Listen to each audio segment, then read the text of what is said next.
So, hey guys, welcome to KState Culturally, and this is the protest and advocacy segment. Most of you guys probably watched us yesterday because it was live, but due to modern day technical difficulties and it cut out in the end and got real choppy, we ended up not being able to save it. So we're back again to re-record this in new outfits in a new space. So, welcome to KState Culturally. This is hosted by the KState Alumni Association as well as Black Student Union. If you guys do want to check out more content, you can go to KState Mac on Facebook, and also feel free to head over to the Black Student Union's KSU BSU and check out the IGTVs of past interviews with Justice Davis and Leslie Ramirez, Michael Everett, and Lottie Horton. So today we're going to get started. I should probably start by introducing myself. My name is Laken Horton. I'm a May 2019 grad, which it's 2020 now, and it feels like that year really flew by very quickly. And we're here. And today's guest, I'm going to have him introduce himself. All right, hey everybody. My name is Muenfua Lewis, graduate December 2016 from the College of Business. And I'm happy to be here. I'm excited. Like, it was fun yesterday, so we're going to run it back. We're going to try to run it back as best as we can, make it just as entertaining for people to come back and watch us again. Okay, so I'm going to start off with the same question I asked yesterday, and it was, why did you choose to come to KState? Because I feel like everyone's stories are, like, most people's stories are closely similar. KState might have not been the first option, but the doors just opened there. So let's hear your story as to why you came to KState. For sure. It's really funny because it's not, and I think anybody who was on live yesterday, it ain't all that special in terms of why I chose it. It's not a glamorous story, but basically I grew up in the state of Missouri for most of my life. But around my senior year in high school, I moved to the state of Kansas. So before then, my college outlook was Missouri schools. But once I had a meeting with the college advisor, he's like, well, you're in Kansas now. Maybe you should consider, a KState. So if anybody knew me and knows me to this day, I definitely did not like KU, did not want to go to KU. So I went and visited KState, actually really enjoyed it. I wanted to always have a big school atmosphere, so it was big enough, but far enough away from home as well, which home is Kansas City. So it just made the most sense. I felt comfortable. I didn't know I would experience everything that I would experience going into it, but something drew me there. So that went more into my decision, just moving to Kansas and getting to explore what was really out there in the state of Kansas. Okay. And can you speak on your experience and kind of the atmosphere that was going on at KState at the time that you came in, and what kind of inspired you to get involved on campus? Ooh, man. 2012 was a very different time, okay? I don't know, like it was just such a different time. And, for me, I was within my family, first generation college student. My parents are Liberian immigrants. So kind of going to college for me, I was the first one really to experience it. Now my sister's there now, experiencing those things. But, I just remember coming, my mom signed me up for BSU at the my orientation.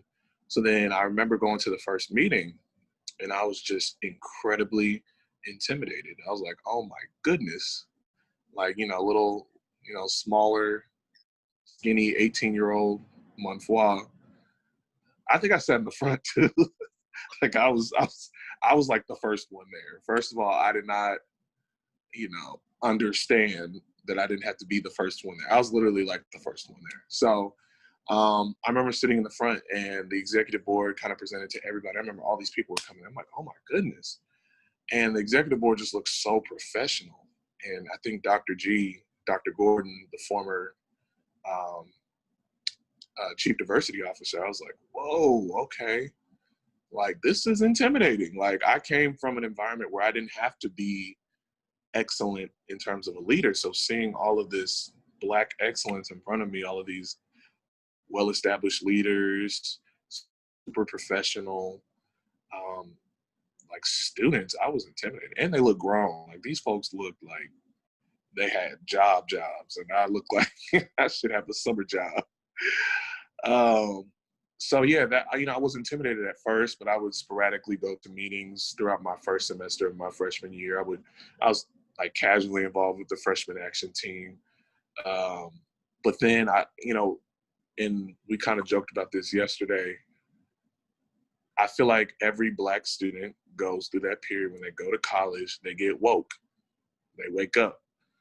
So for me, I always knew racism existed and all those things. But for me, that second semester when I took an American Ethnic Studies class, and it really provided a lot of definition and a lot of concepts behind what I've experienced to where I can explain it, my mind was blown. So then that definitely piqued my curiosity. So when I had a paper, I wanted to do an interview regarding BSU. So I ended up reaching out to Brian Williams. I ended up reaching out to Dr. Gordon and had a conversation with him. And after that, like, I was sold. So with BSU,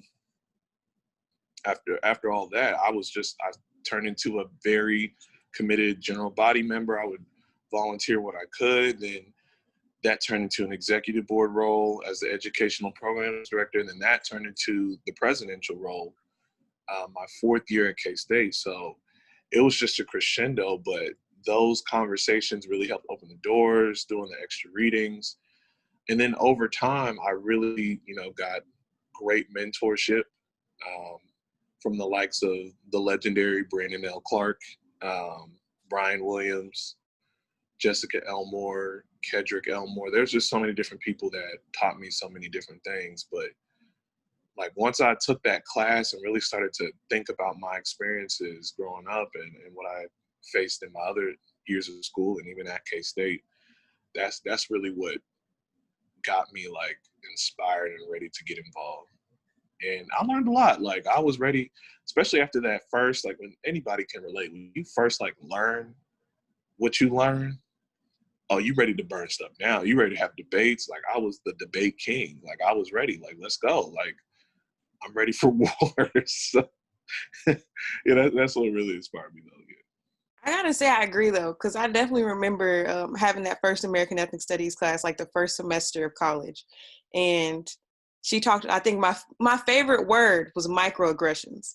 I didn't know that I had experienced so many microaggressions in high school. When I thought back, I said microaggression right there. Yep. So Yep. it's like basically everything you learned, you was like, oh, it finally makes sense. So it came together. And those conversations ain't happening in high school like that. Like, where I came from, there were an occasional like race conversation, but it was done so poorly because they were trying to validate everyone's opinion when the opinion was wrong. And that sounds weird to say, but it's like, basically they were validating ideas of like reverse racism, and really there was no productive conversation on race other than, giving a space for white people to vent and think that they're victims of racism. So coming to, for any student like that, especially for us, like coming there and actually learning what it actually is versus it being contorted, I thought was like, that's life-changing. So any student, make sure you read up. Yeah, because talking about like even having conversation in high school, I remember I went to a Catholic school, and so they would bring programs like Community 360, and they would choose different students who filled out this paperwork and went through this like orientation, and a large majority of the students who ended up leading were white students. So then you looking at these white students tell you about racism, and you like, y'all the very students who's doing it. So I think that it really lacked because one, the people who were over those programs, I don't believe they had gotten that level of like understanding in like those studies at the period in time that they were in college. And I feel like a lot of these things that we're learning now, I would say a lot of this stuff started to come about in the last 10, 15, 20 years. And it's like, it probably was very popular amongst like professors of color, but it just hadn't made it to like white professors quite yet. So now you have more white professors who are teaching this because they're heavily involved with that. But it's definitely like you have to wait till college just to get it. So That's true. That's true. I will say though, just to kind of conclude that, like, especially when I became president, there was a shift. Like I think around when Trayvon Martin, that situation had happened, there was a slow shift in how young people were wanting to learn more about race, racism, and of course, police brutality in that situation. Because I remember, especially, I also say after, there's just a Mike Brown and a lot of that stuff around that time period in my early undergrad. And I think it was right after your class. I think the class that came in the fall of 2015, that was like, the class before you guys came in pretty motivated, but that next class, there's tons of people that came in ready to just get to work and learn as much as possible. Like I was so shocked at the freshman class as a BSU president that I had inherited, and our new student support director had inherited, because they knew a lot already, but they wanted to learn more. And I think knew more than what I knew coming into KState. So like you're saying, like the information just started to just trickle down more, and people, the younger students want to learn more. Like my sister knew way more. And now of course she had the benefit of my rants, but she knew way more than I did coming into K-State, because like the younger folks like were really like on it in terms of the research and wanting to learn, just the hunger to learn it. Crazy. yeah, it really is. The next question is like, how would you say like those experience that kind of influenced you during your period in time at K-State? How does that influence you now in your current positions as like a co-founder for By Design magazine, which guys check it out at By Design Mag on Instagram. It's great. And as well as like your just day-to-day job. Yeah, for sure. Really, honestly, especially my BSU, I did a lot of different things at K-State, but I think nothing truly impacted me the way that BSU did. And I mean, Alpha also, so Alpha Phi Alpha definitely did that as well, but BSU was such a unique experience, especially my presidency. I learned so much. Like I learned, um, I learned to be more professional. Um, it helped me get over an inability and a fear of public speaking.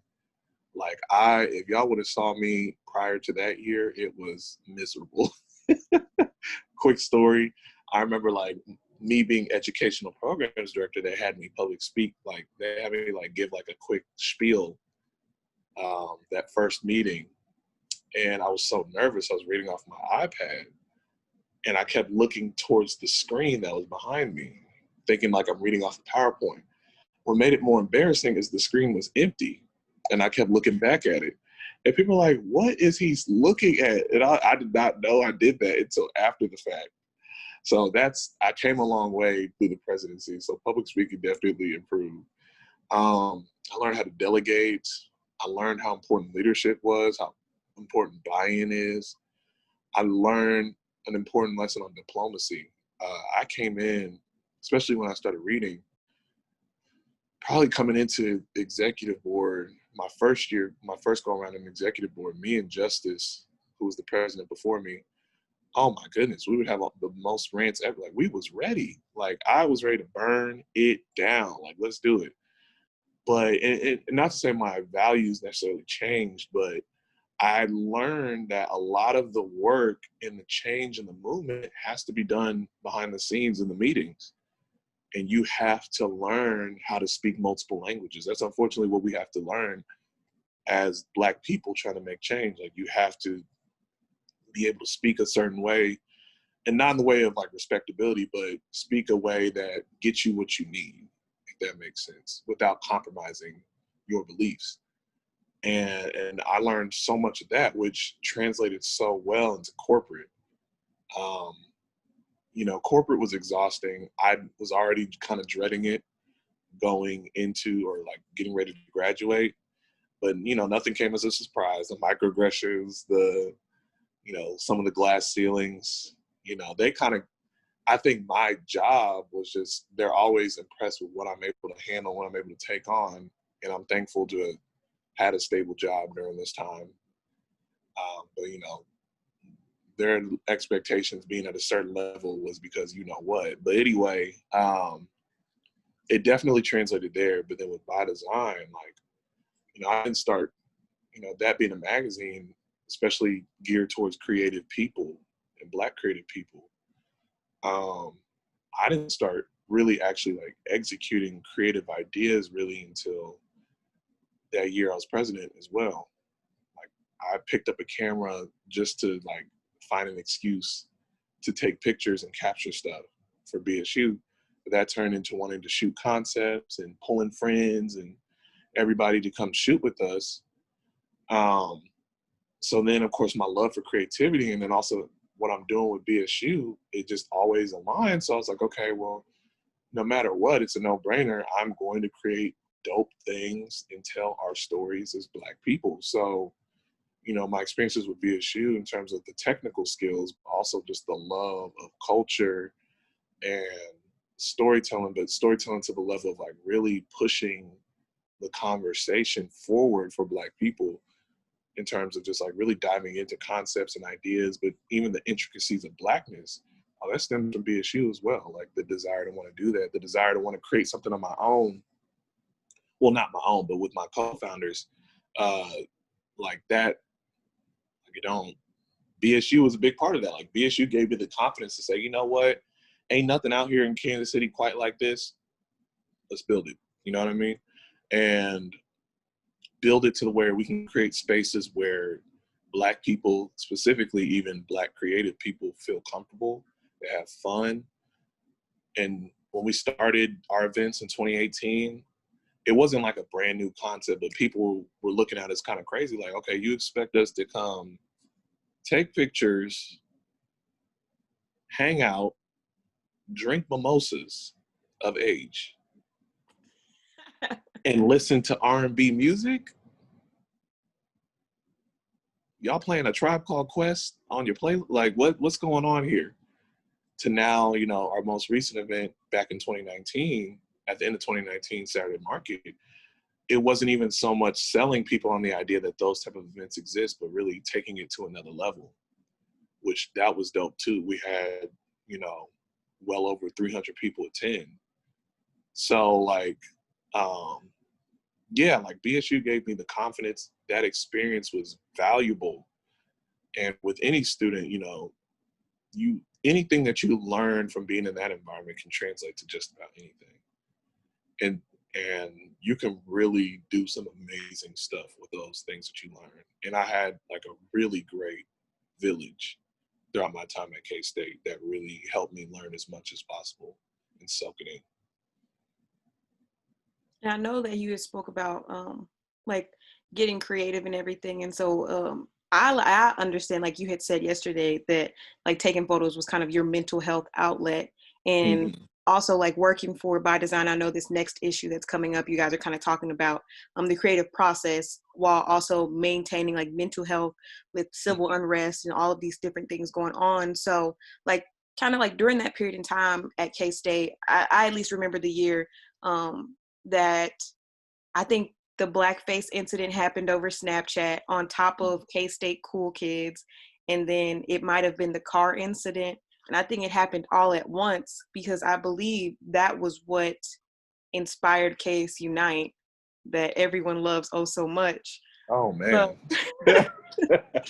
but I remember I remember failing quite a few classes and just like going home during winter break and being completely exhausted, just because during that period in time of that semester, you were advocating for yourself and constantly trying to explain to other students why this is important, why this is like Black Lives Matter, like all of these different things, while also being there for other students who are going through the same thing, and was just like not able to take that self-care and that mental health break.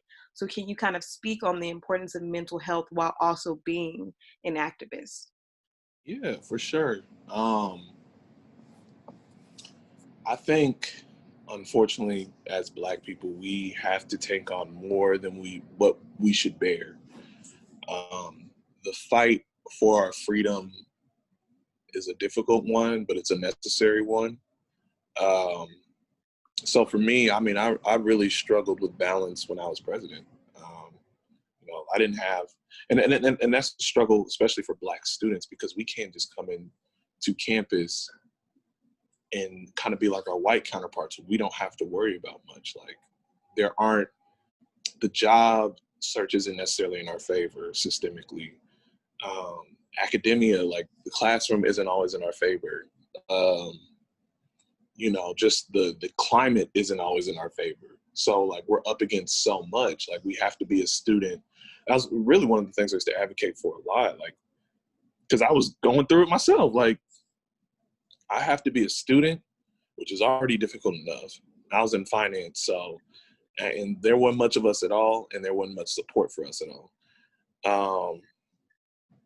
Then we had to work. A lot of Black students had to have jobs just to put money in our pockets. Like a lot of us don't come from homes where our family can just dish out money to us every week, or they had a savings for college. We're taking out loans. We're having to pay our own bills. And then, on top of that, leadership. Like you have to build a resume. And unfortunately, where the opportunities are, and it's dope, like that we get to work with Black folks and develop through BSU, but then through BSU, that also comes with responsibility on being the voices on campus and being the ones that have to advocate for change against what the university naturally does not want to do. Shout out to Brandon Clark for teaching me that, kind of like that saying, but like systemically, the university naturally does not want to move in progression towards a campus that is anti-racist. So, that is mentally exhausting for anybody, and it was mentally exhausting for me. So, I don't know, like I remember just having conversations with my friends about how bad I wanted to really dive into my creative outlet, because I felt like I was a creative person, but I had no way of expressing that. The most expressive I can get was we would do funny Snapchat videos. So low key, like it was tweeted yesterday, we could have been TikTok famous if we would have really gotten our bag if TikTok existed back then. Nonetheless, so like I said, I picked up that camera and I just kept having fun with it. And it'd be one of those things that I always think about, oh, what can I do next? What can I do next? What can I do next? And I'm learning how to shoot it. I would rent cameras out all the time from the library, and that would literally just be my escape. And I remember that semester when I was learning, I was struggling bad in my classes. Like I started off really poorly. I had some really tough classes. But as I started to find more balance and giving myself time, room to breathe, it kind of gave me more of a clear head. So then I was able to work with my professors, and, I was able to salvage that semester. I didn't actually do too bad at all. As well as kind of perform strongly towards the end of the year in leadership. So I would always recommend to any student, first of all, mental health matters, especially Black mental health. The movement can be exhausting. It's important. So is your mind. So you have to make time to recuperate, but not from a selfish perspective, but more from a selfless perspective. Let me take care of my mind. Let me take care of my mentals so that I could serve others, so that I could be of use to the movement, so that I could be uplifting to my community rather than, I think a lot of people take self-care as just overindulging, and mental health is just simply acknowledging. It's more than that. It's doing as much work as you can within your ability to take care of your mental space so that you can be the best that you can for others and be the best that you can for yourself. So it's super important. Find an outlet that does not, shout out to the turn-ups and all that. That can be cool, but that's not a mental break like something as harmless as taking a camera and going to take pictures, or painting, or going for a walk, or exercising, cooking. Cooking can be a great way to just escape. There's just so many things that I would recommend for anybody in BSU leadership. Just find something that you can do to just kind of give you an outlet to just breathe and to escape everything so that you can come back recharged and ready to go. And this next question is kind of to, because I feel like oftentimes everyone feels like they have to be out there in the streets, or that they are supposed to be the person that needs to be getting that seat at the table. And so kind of understanding that everyone has their own role and their own purpose within the movement. And so can you speak to those students who are like, well, I don't know if I really have the strength or the brave courage that I need to be out here throwing tear gas back at the police. I'd prefer to be in office, helping out in that way, or I'd prefer to be over here talking to different congressmen and stuff like that. Can you speak to people having those roles in the movement and it being okay that they may not be that specific person? Yeah, for sure. I read somewhere, but also just live by it. The movement doesn't look like one thing. And a struggle that we as Black people deal with is and this is the product of systemic race. This is the product of how we're raised. We center whiteness around everything. White supremacy has shaped our minds to where we unintentionally put white people at the center of everything. And that comes along with perception of ourselves. We think that we all should fit a particular box. We should all, act the same way, do the same things. We got to like the same things. We got to dislike the same things. And it's hard. And I think we even see that with cancel culture a lot of times. Black people are people just like anybody else. So there's going to be people who are going to have the craziest of opinions to people who, something doesn't convict them the other way that it may convict somebody else. So I'm saying that to say, everybody has different skill sets, talents, and abilities. And the movement requires all types of skill sets, abilities, and movements so that we can dismantle systems that oppress Black people. So there's other ways to contribute. Personally, and I didn't really get into this yesterday, but I can more today. For me, I'm more of a relaxed, many times soft-spoken type of guy, Though I would protest back in school, I'm not much of a yeller. I am introverted. I be chilling. I am definitely a work behind the scenes, work, not necessarily not with the team, but I do work well by myself and then come back and bring back what I do for the team. So for me, being out there fighting wasn't necessarily my strength per se either. I am very risk averse. I'm gonna be honest with you. As much as I want to throw some tear gas back, your boy is, I'm very fearful of that at times too. If it comes down to it, I'm with it, but I'm just saying it's, that's not necessarily my strength. So for me, I chose, as I kind of learned more about myself, I thought, oh, well, because I'm a finance student, maybe my part is more economically and economic empowerment. I read things, I learn more things, and I realized, oh my goodness, even though I appreciate numbers, I don't like finance. So I was like, what am I doing? So then, of course, I learned more creative, and I learned how important art, creativity is, and how empowering it is, and how much it meshes with our everyday lives. So I was like, okay, I see my purpose more in that realm. And I see myself more as like a storyteller, which is what I really enjoy. So the movement has a lot of different faces. You can be a storyteller, you can be a healer, someone who people can confide to in the movement, someone who can, you know, the psychologists, the therapists, people of that nature.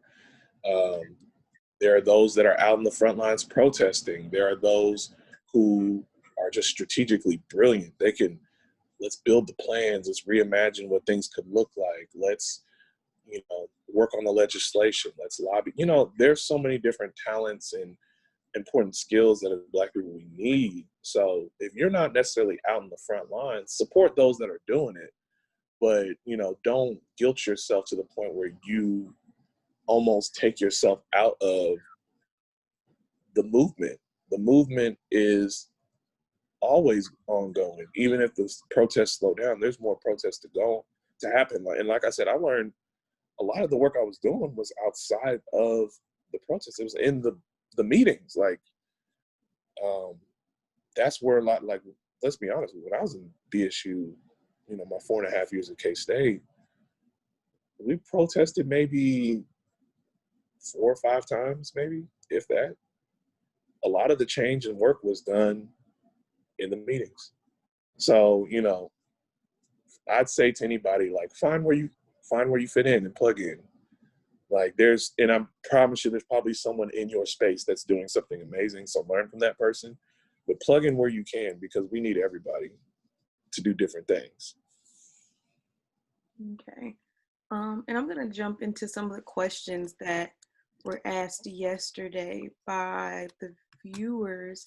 I remember Jess had asked, how did you engage with administration during a time Dr. Gordon was retiring and the president at the time announced he was leaving? How do you keep the project moving forward? Ooh, Chile. You know, so yeah, at the tail end of Justice's presidency, then right into mine, we were kind of bringing back the Multicultural Student Center project back to like the attention of everything. We're very vocal about it. We're bringing in a different conversation. So of course, towards more the end of my presidency, we gathered up a lot of multicultural student leaders, like presidents of different organizations. We signed a letter just reminding the president of how beneficial the center could be. You know, we're here to help. Whatever the fundraising issues are or the feasibility issues are, we're here to help. We're here to assist however we can. Like, we're ready. And of course, after meeting with the president, literally like a day, like either the same day or a day later, he announced that he was leaving the university. We're like, wow. But nonetheless, you know, after that, keeping the momentum, the key thing was strategy. You know, meetings with Dr. Elmore, meetings with Clark and Brian were really important. I remember in SGA, we had this Diversity 2025 committee thing. Like, it started a little bit in my presidency, then it carried over to my last semester, where it was a lot of advocating. They brought in different people. We had to make sure, like, we would meet before those meetings, we would meet after those meetings, kind of recapping what had happened. We were doing research, so we were asking a lot of questions. We were trying to find certain documents to help our cause. Like, we really had to come into these meetings prepared, knowing what BSU needed or what Black students needed. So, like, the Diversity 2025 issues, and we got into some debates too. So, yeah, like, you know, unfortunately for particular institutions, they will put people in the position where, you know, they think they're helpful because I don't know, it's more the university puts certain people in a position of tokenism when, you know, their values clearly align with what the university wants, and always having to push back against what the university naturally wants to do. So yeah, it was a lot of meeting, it was a lot of strategy, it was a lot of conversations, a lot of research that went into pushing forward the Multicultural Center project. I'm glad to see something is together now. Of course, when we envisioned it, it was going to be a big old building and have all these purposes. Of course, you know, we got what we got now, but thankful for the progress. The fight continues for more resources. And, I'll say this too. Another thing that we had learned during that process, especially, is how important the numbers are. Like, people think when fighting racism, because this is how the university approaches it too, which is much of society approaches it this way. A lot of times institutions approach racism when they say they stand against racism or anything like that from an individual perspective. So they think it's more of the individuals choosing an immoral act and we should do something about it. When in reality, it's a systemic thing. You can be the nicest person ever. You could be the most chillest person ever. You can contribute to racism because it's an institutional thing. So when coming into these conversations, many times the university in the past has failed in terms of really addressing racism, because it's come from an approach of, oh, well, if we just tell people to be better people, they'll stop. No, it doesn't work that way. So we knew to counteract that, we had to bring in numbers. So thankful for Brian Williams, who's doing the research. We could show statistically that if Black students were involved with BSU, their retention rates rose, their GPAs were higher, their graduation rates were higher, simply by being involved with BSU, because there were already, African Americans were already low in all of those statistics compared to our other counterparts. So when we're able to bring that to the table, you can't deny that. Like, this is what it is. Like, and this is how we can help. When you bring those numbers to the table in the way of strategy, and you're now speaking a language that they are trying to solve, because the institution wants to be a top 50 research institution. Well, those numbers can't be low if you want to do that. So here's how we can help. So, we didn't have to compromise anything. We just knew the angle that we needed to approach that at to get more done. And I mean, to that point, that's partially a small part of what is leading to at least having a multicultural center organization. Multicultural student center. Like, it's a bit embarrassing to be one of the few Big 12 schools without one, but, glad we getting one. It looks nice.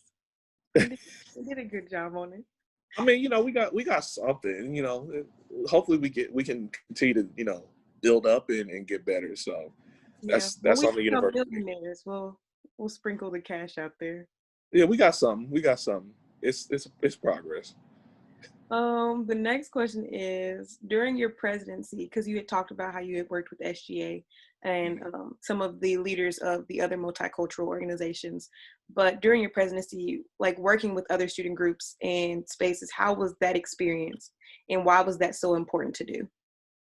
Yeah, it is important. I think as a leader, especially as a Black leader, you have to have somewhat of an understanding of intersectionality. You have to understand where Blackness intersects with other underrepresented groups. So that could be, queer folks, that could be, I don't know, and even with other races too. How do our struggles kind of relate? Now, of course, all of our struggles are unique in one way, but there's similarities in each one. And for me, I always thought it was important to have a good relationship with other multicultural student orgs. Basically, whoever was willing to do the work.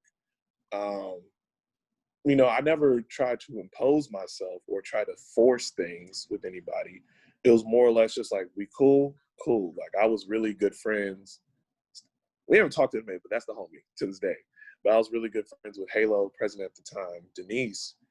And I remember we just was just cool. Like, we ended up doing like a collaborative like event, but like, I was cool with her and the vice president for their organization. We just understood like having a relationship and having each other's back was important in these fights, because white supremacy will try to turn other people or turn races or turn other oppressed groups against each other, when in reality, we can advocate for the needs that we both need. Like, they may have slightly different needs than us, but we can advocate together for that so that we both can be better off, because we have to come into these meetings prepared. So it was very important. And I mean, honestly, you also have to understand you're dealing with people. Like, we always think because we're oppressed, we all should be the same. We all should think the same. Not every organization is going to have a leader where they're ready to go into these meetings prepared they're ready to go into these meetings, ready to fight for everybody. That's fine. That's the work of being a Black leader. You gotta drag everybody to the finish line sometimes. So, just be collaborative, be open, communicate, and the more you have on your side that you can pull on, the better. Show up for you. They should show up for us, and it just makes the fight just a little bit easier. But it was definitely important to me, and I would recommend to anybody, like, at the least, be cool with these folks. Know what their struggles are, what they're up to, what their organizational goals are. Have that collaborative mentality to where we're advocating for each other. So it was definitely important. Definitely have that. Don't let the small stuff deter you from a good relationship with these groups. Okay. I know another question that someone had asked was, when it came to race relations, did the university wave it off like they do now, or was it like, what was it like when you were trying to get stuff done in race relations? Because I know that you said you guys had discussed with the president, I think it was President Schultz at the time. Yeah. And you guys had discussed with him a bunch of different things. And then a few days later, he was talking about, yeah, I'm out. So basically the whole time he was sitting in the office knowing full well he was about to leave. But like kind of talk on, like discuss those and how it is like working with those that they have placed in positions to advocate for you, on top of also working with just people outside of that. Let's do it. So, a product of institutional racism, white supremacy, is kind of how these universities have to approach it. Has the university changed its approach? Maybe a little bit, but it's still pretty similar. And it is not to say it doesn't make sense for the society we live in. They have a lot of restrictions on what they can and cannot do. And yeah, fine. It kind of is what it is at times. It's very frustrating, but to say that they brush it off, that may not be quite the right word, but I understand that approach because they're not taking what would be considered a radical approach to solving these issues. So yeah, they've kind of already dealt with it. I remember when I came into KState, the major issue that was going on was the fact that the university, more specifically Arts and Sciences, was trying to get rid of 3 Black faculty members who were very important to Black students, and they clearly had the budget and the resources to save these jobs, but they were refusing to. But they ended up, shout out to BSU and the leaders who came before me that really stood up and advocated for those teachers because they had jobs. One of them I had as a teacher, shout out to them. But that was like the big fight then. I remember during Justice's year, we were protesting and the protests got out of hand. Like, folks were on that anonymous social media, Yik Yak. Yeah, Yik Yak. TikTok, Yeah, Yak, yeah. at one point. They all, jabbering up and saying some racist stuff, like thinking they was being hilarious. First of all, racist people are not funny at all. Like, they have the worst jokes of all time. Like, you talking about fried chicken, like, okay, cool. That was her battle in the university. Luckily, we had Dr. G during my older year, my younger years at K-State, because she would kind of eliminate a lot of that burden off of us. But once she left, it became even more difficult. During my presidency, I didn't have too many wide range things like that per se, but kind of towards my way out, the blackface incident happens and all those incidents happen. So the university has kind of handled it similarly. But now during this time when they're saying, Black Lives Matter and we're committed to this and that, now's the time for them to step up. And of course, when, I don't know the guy's name, but the guy that was talking reckless on Twitter, of course, everybody wanted the university to stand up and say something. Now is the university's chance more than ever after that situation to say, okay, when these things happen, because they will happen, you can't prevent them, not in this society, what are we going to do? If we're for Black Lives Matter, if we're for our Black students, is the university willing to take a more radical and proactive approach to dealing with racism on campus and doing their best to at least somewhat alleviate the pressure and the burden of systemic racism for black and brown students on our campus, like at K-State. University got to prove it. They got to put in the work, because if you want Black folks to feel like they can thrive at your campus, you have to take a stronger approach. Even if you're willing to lose $1, even if you're willing to lose a court settlement or whatever, are you willing to go to war for the students? Because you will be repaid for that loyalty. I promise you that. And this country is getting more brown and Black. So, you better get it right, especially the state of Kansas. So yeah.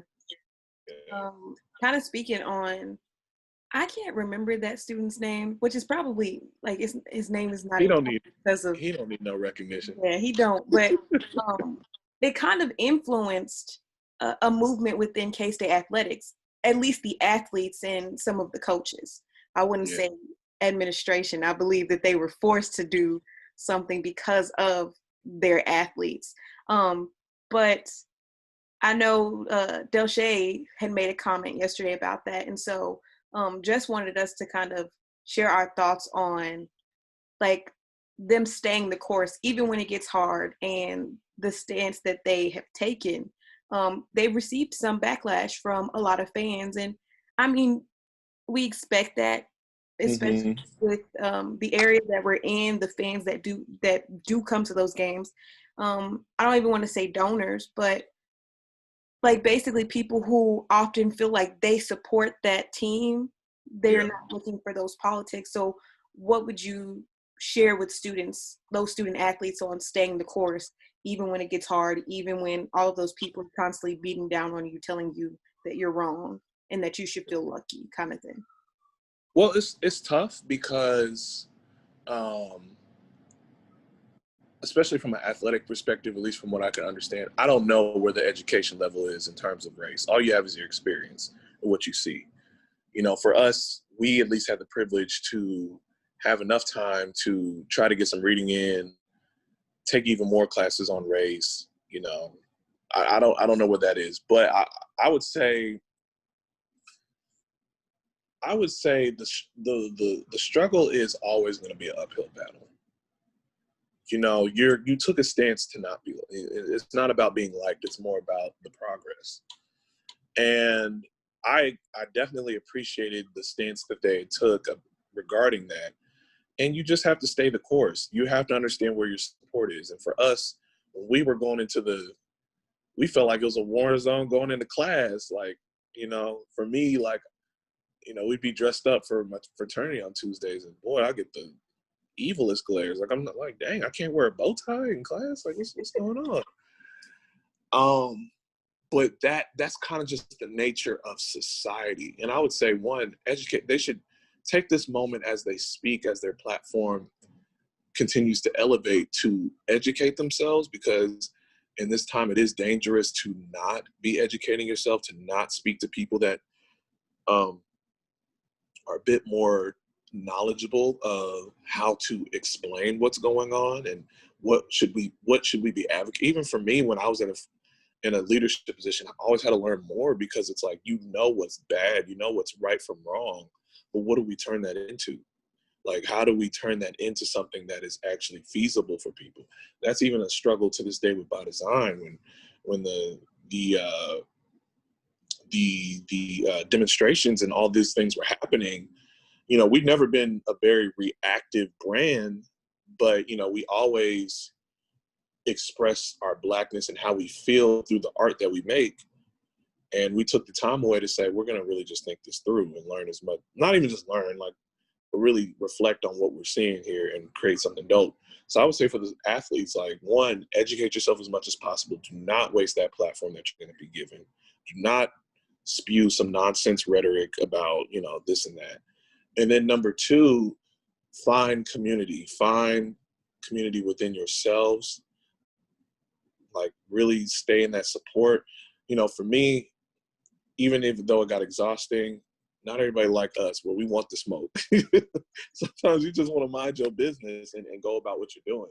So definitely find that support system. We had BSU, we had our friendships and our pockets where we can just escape all that and not have to worry about the backlash and the anti-racism and things of that nature.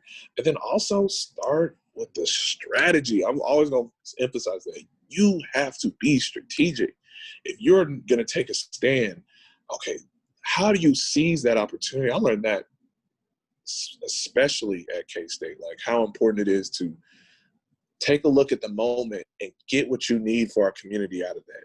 If you're advocating for something, get with BSU leadership, get with, Black leadership at KState and say, yo, what can we be leveraging this moment to gain for our students? Because at the end of the day, you're not going to change everybody's opinion on race, because it's not necessarily always a behavioral thing. It's a systemic thing.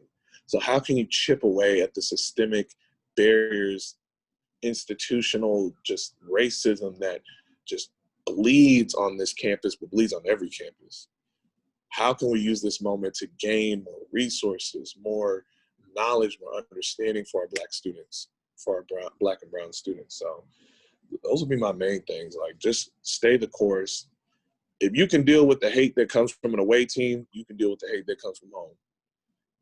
And it's going to take it's a tough realization, but it's one that needs to happen for sure. And the last question is, basically from all of your experience and all of the things that you've been, like all of the knowledge you've been able to gain over these few years, what would be some advice that you would give to students in this position currently, activists in BSU and in the other multicultural organizations and just throughout campus? Like, what's some advice that you can give to them during this period in time of their life? For sure. One, learn as much as possible. All the experiences, all the old heads telling you things, like, learn as much as you can. Like, the point of listening to people and getting advice from people is not to do exactly what they tell you to do, per se. Even if it is right, whether it's wrong, whatever, it's to gain perspective so that you can make the best decision possible. The best leaders are able to hear different perspectives, to hear different opinions, different experts, so that they can make the best decision. When I'm doing creative things, I try to plug into as many different avenues: music, what's going on social media, read different magazines, to like feed my brain with different resources, talking to people, experiencing things, so that I can make the best decision on what creative direction we should move in. So as a leader, you have to do the due diligence of doing that, because there's a lot of resourceful people. Have those meetings with Dr. E, Clark, Brian, whoever is really an advocate for Black people and Black students on campus. Learn from them, learn as much as you can. Call us, I guess we old heads now, but call us old heads up, shoot us a DM, Instagram, whatever. Have a conversation, gain more perspective. The more perspective you get, the better. Two, balance, find balance. Like I said, find that outlet. Doesn't have to be a camera. Doesn't even have to be something creative. Just find something that's healthy, that kind of gets you to kind of recharge and kind of re-level yourself, so that you're able to give the best that you can towards the movement.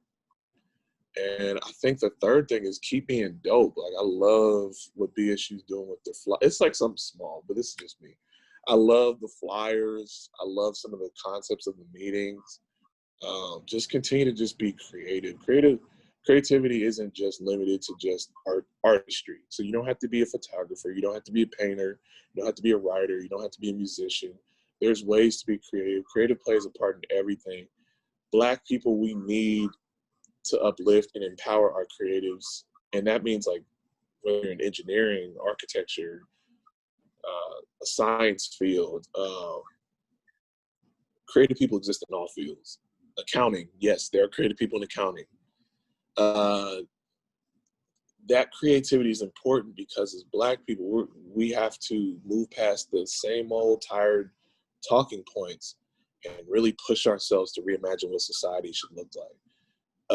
An idea of, like, for example, defunding the police shouldn't sound as radical as it really does.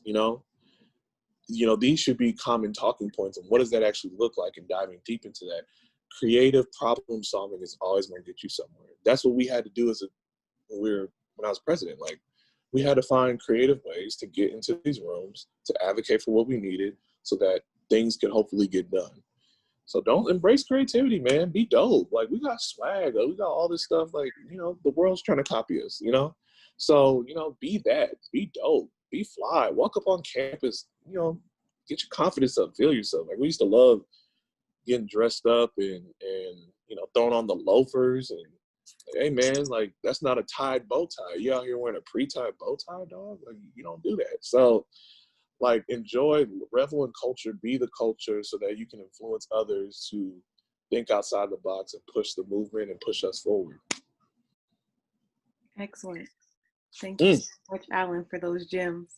You said dope, and that really reminds me of Del Shay's.